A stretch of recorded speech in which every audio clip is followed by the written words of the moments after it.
Matthew Glover here. You kind of developed this Veganuary. Yeah, so we like to say that the most difficult thing about taking part in Veganuary is actually pronouncing it. The rest of it's quite easy. So it's Vegan January. Correct. Veganuary, rapidly becoming quite a trend. Is it healthy, though, or is it a lot of hype? So how long have you been a vegan, Matthew, and why did you decide to become a vegan? I've been a vegan for 7 years. Prior to that, I was a vegetarian for 10 years before that. So it's very much animal cruelty, witnessing some of the cruelty that happens on farms, and I just felt, you know, bad about that, and decided. Am I right thinking you come from a family of butchers? Yeah, so on my mother's side of the family, they were butchers and meat traders. So as a child, I spent time in slaughterhouses and butcher shops. So it was around me as a child. One thing, beside Matthew here, we have Julie Bindle. Julie is a journalist, not very much in favour of this whole idea of veganism. But I think if you witnessed what butchers witness, or if we actually formed a connection in the food chain, instead of thinking bacon comes out of a packet or whatever, you know, mince pie comes out of a box or whatever, we would think again.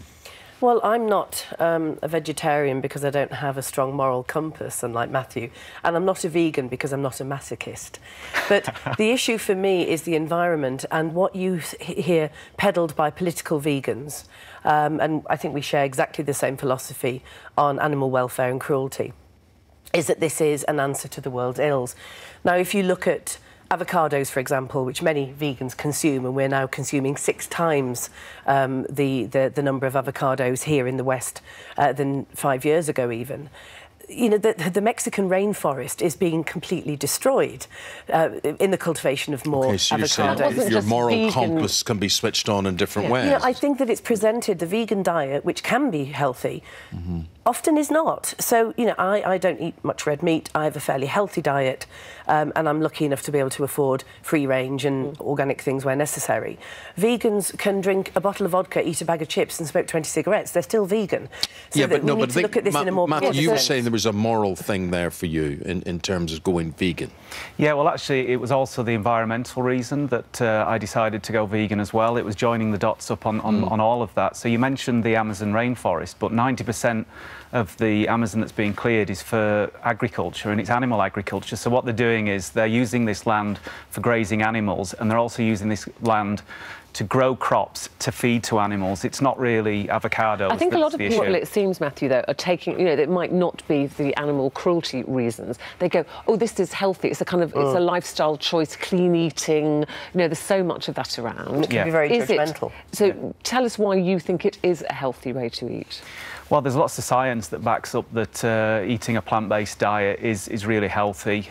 You tend to find that vegans live longer than vegetarians, and vegetarians live longer than meat eaters. We have a lower incidence of heart disease, type 2 diabetes, cancers. We tend to have a lower body mass index. We tend to have more energy. One thing that we do with Veganuary, when people take part, we ask them in February, how have you been? How have you felt? What's your health been like over the month? And this is no word of a lie, 97% of people that do the survey and answer that question say that they feel healthier in February than they did prior to that. Would you not be interested just to go, well, I wonder what it would be like to not have any animal products at all? Yes, of course. And when I travel and I go to Southeast Asia, for example, you know, it wouldn't occur to me to ask for meat or fish or dairy. I was in Gujarat, I was in South Korea. I didn't eat meat, fish or dairy the whole time I was there because there's such a lot of choice. It's cheaper. The problem that I have with this kind of the fundamentalist version of veganism, as opposed to just cutting it all out of your diet, which of course can be healthier, but not always, is the fact that nobody talks about how much time it takes to prepare these meals, to plan the meals, to do the shopping. And for women, in particular, who have dependents, whether it's 3 small kids or an elderly parent, they can't afford either the time or the... And is that something that you would agree with, Matthew? You've got this book out, How to Go Vegan, the why, the how and the everything you need to know to make going vegan easy. So but Julie's saying not as easy maybe as that's why we wrote the book, really, just to try and give people that advice. So within the book we have meal plans, we have nutrition advice, we have things like how to read labels, and there's all of the information about the environment and how animals are treated as well within that. Let me ask you something. I see in here you have a section on bees and honey. Yeah. Why is that so offensive to eat honey?